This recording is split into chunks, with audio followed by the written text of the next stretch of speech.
So sitting here right now, I just got through reading this story about a 41-year-old lady that um, injected feces into her son's IV for cancer treatment earlier this month.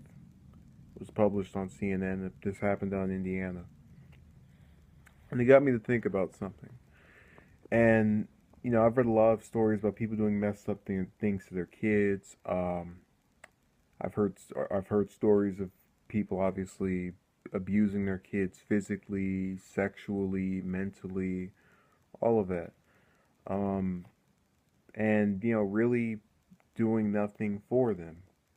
And I always wonder to myself, how do these people, if they do these bad things, get to the point where they somehow are able to lay down with another person that will either play no role in stopping them from doing these things because they don't know about it or they're just as bad. But I never really got how, because I always hear, and this really is more along the lines of males who do this stuff, that you have to be a certain type of guy to get women or something. And it just bugs me to no end when I hear story after story about, this man molested his daughter, or this man, um, there's one story of this guy on Facebook that beat his son to a bloody pulp on the video that he recorded. And all I could think to myself as I'm seeing that or reading that headline is how do they get women that are attracted enough to them to want to have kids with him, especially when they have these types of behaviors that are counterproductive to actually raising a child. Now, one could make the argument that, okay, well, maybe they had no idea about this part of their behavior or mentality, but I feel as if there's some warning sign. There's something that will tell you in advance this person's a little off. I mean, we all have our quirks and things that are, maybe not the best. No one's perfect, basically, but I feel as if there's a way of knowing about this stuff or detecting it in advance to where you can prevent situations as such as the ones I've just described.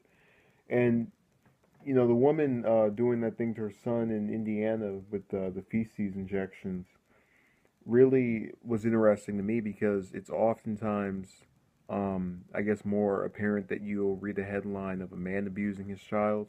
So when a woman does it, it's even more confusing to me because I always have this preconceived notion that women are, caring towards their children. They, are more possessive of them in a positive way where they want to protect them. And it just seems to just contrast that so heavily and yet be so bizarre to me in that, nothing's actually being done necessarily to correct her. This woman is still on the loose, not basically, but from what we know right now.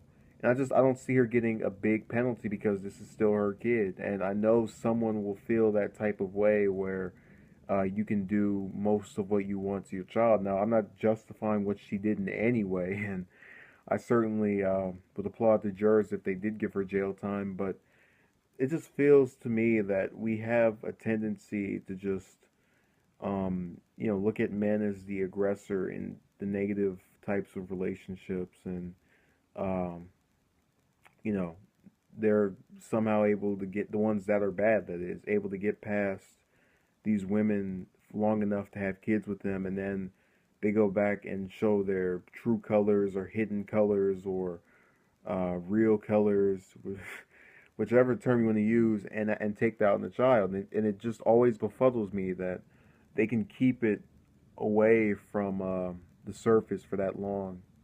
Month after month after month, you see nothing bad in this male until in 5 years from now, you hear about how he, I don't know, beat your kid to a bloody pulp or did something else out of line. And I've seen these women react to it all surprised and absolutely amazed. It just came out of nowhere.